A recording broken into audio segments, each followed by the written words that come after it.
Olá, amigos. Vamos iniciar aqui a nossa segunda aula sobre imóveis rurais. Eu me chamo Marcelo Brandão, sou notário e registrador do Ofício 1 de Varriçai, aqui no estado do Rio de Janeiro. Sou especialista em direito imobiliário e em direito notarial registral. E vamos iniciar essa aula iniciando com fração mínima para parcelamentos de imóveis rurais. A fração mínima, meus amigos, é uma unidade de medida de hectares que dimensiona uma área mínima para ser desmembrada, parcelada.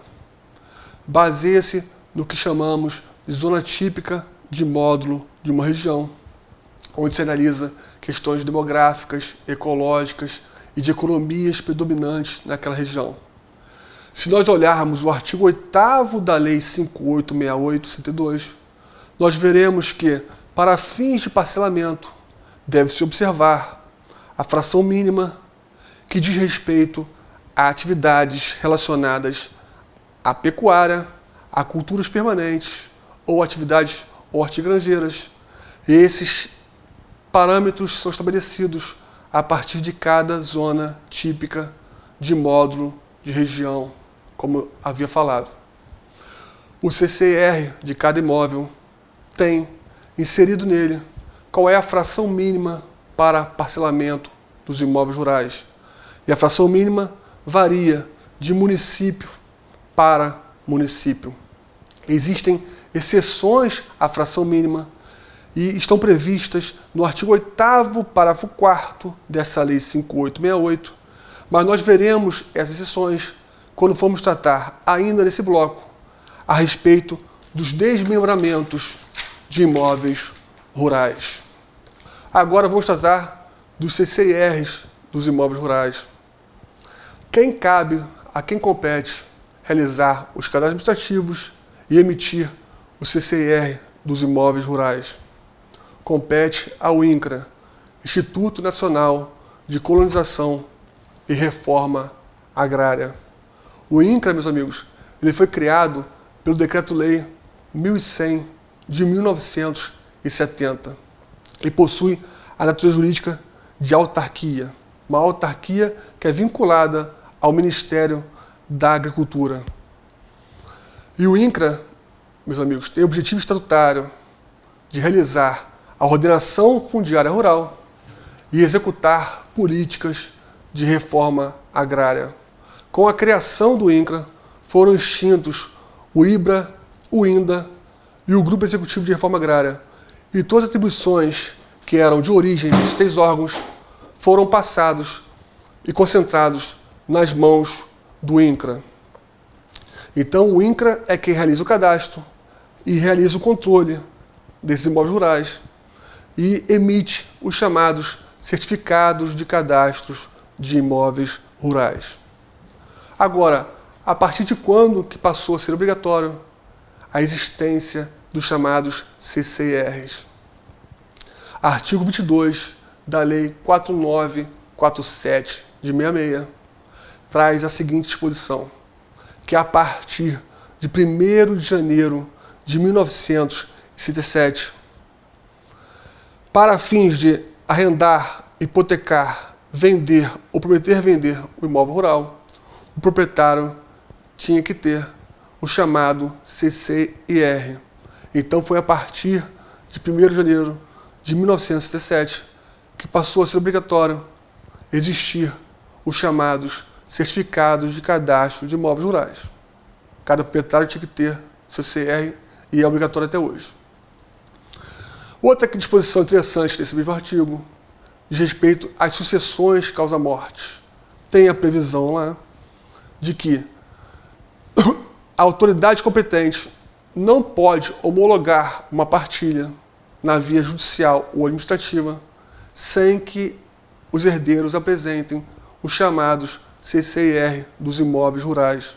Então vejam que além de ser necessário para vender, prometer vender, arrendar e hipotecar, a lei também traz a previsão de que, ocorrendo sucessões causa-morte, esses imóveis só poderiam ser partilhados e homologados pela autoridade competente com a apresentação dos chamados CCIRs.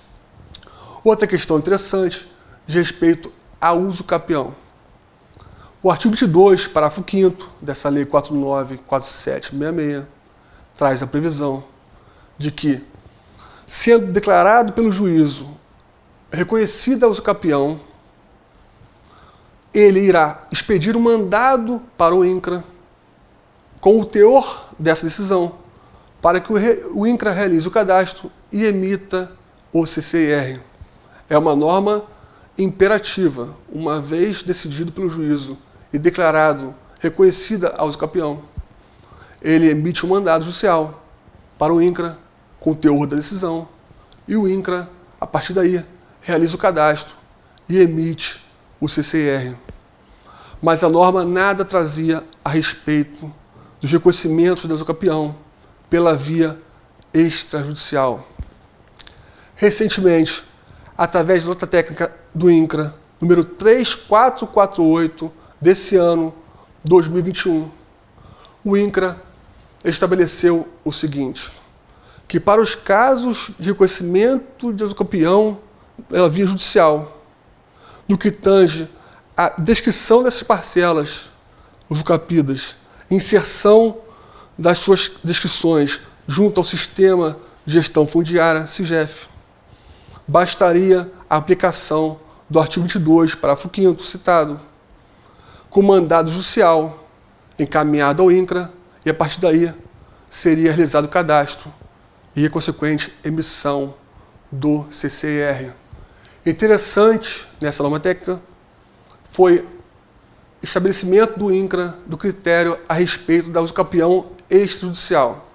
Como que se daria a inserção da descrição das plantas junto ao Sistema de Gestão Fundiária, junto ao SIGEF. O INCRA, nessa norma técnica, estabeleceu que, nos casos de uso capião extrajudicial, a qualificação positiva do registrador no que tange ao reconhecimento da uso capião é que será o documento necessário para a inserção dos dados no SIGEF, realização do cadastro administrativo e a emissão do CCIR, que a partir da qualificação positiva, o registrador deve emitir a certidão dessa qualificação e o requerente da uso capião, junto com demais documentos necessários para a realização do cadastro, leva essa certidão da qualificação positiva para que o INCRA, aí sim, realize o cadastro e a emissão do chamado CCIR.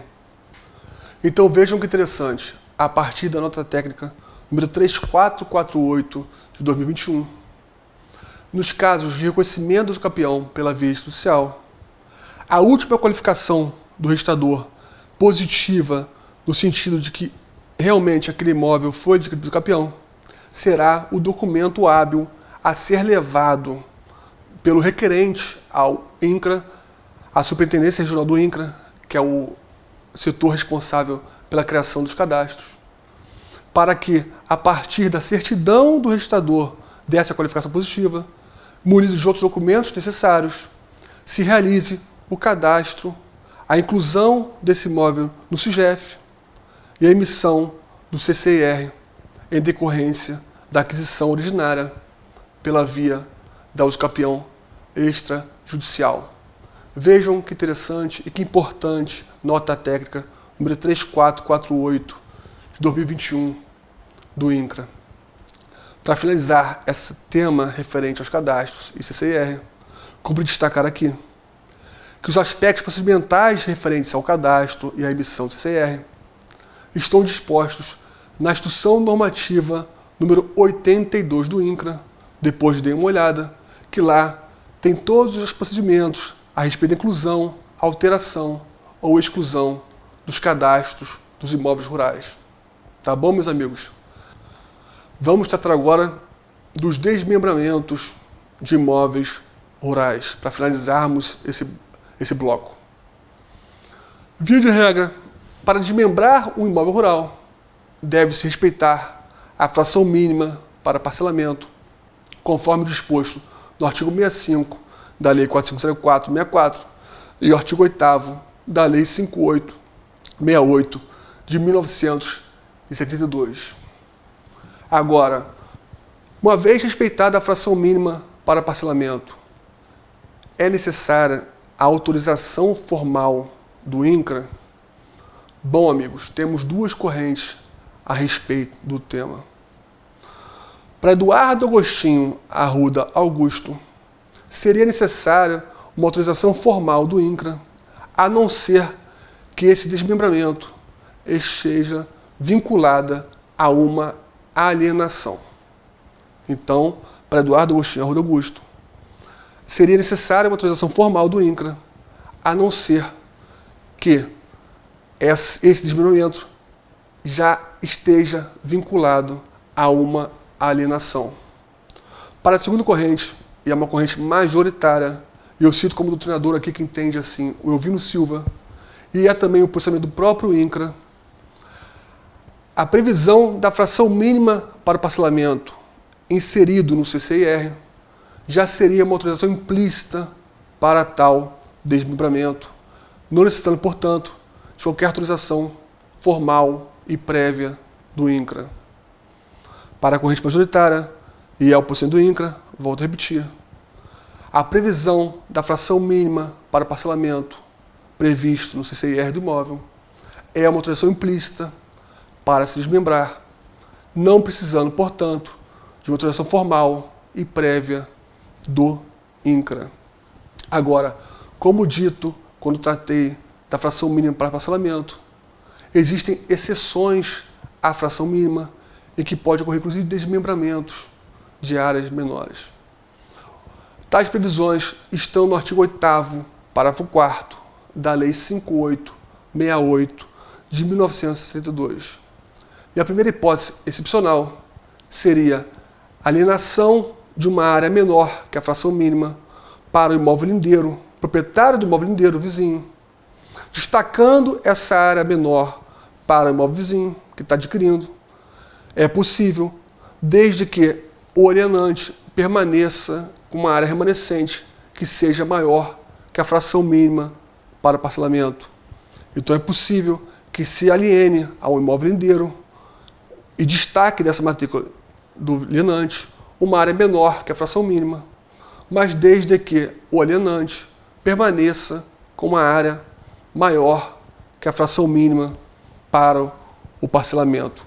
Também se permite que se tenha imóvel abaixo da fração mínima para aquele agricultor familiar, que eu falei antes, previsto na Lei 11.326, que seria aquele proprietário que, da sua atividade e da sua família, eventualmente utilizando da atividade de terceiro, mas ele e sua família, que são os principais trabalhadores rurais, desde que ele tenha uma declaração de aptidão do PRONAF e que o imóvel pode ter imóvel abaixo da fração mínima para o parcelamento.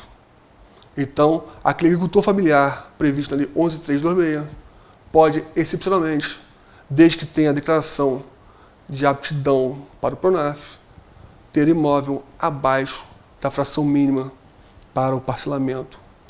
Outra previsão nesse artigo 8º, parágrafo 4º, é que se o imóvel, parte daquele imóvel, for transformado em urbano, é possível que a área remanescente rural fique abaixo da fração mínima para o parcelamento. Então, a última hipótese prevista nesse artigo diz respeito à transformação de parte daquele imóvel rural em urbano e a área remanescente pode ficar abaixo da fração mínima para o parcelamento. Fora das hipóteses do artigo 8º para o 4º, nós temos uma previsão jurisprudencial nos casos, por exemplo, que ocorra uso capião, uma parte daquele imóvel rural seja usucapida por um terceiro e a área remanescente fique abaixo da fração mínima. Também é possível, porque é uma forma de aquisição originária de propriedade e que independe da vontade do proprietário e a área remanescente fica abaixo da fração mínima. É perfeitamente possível. Na próxima aula, trataremos de outras hipóteses excepcionais de desmembramentos previstos no Decreto-Lei 62504 e também trataremos dos chamados sítios de recreio. Aguardo vocês e até a próxima aula.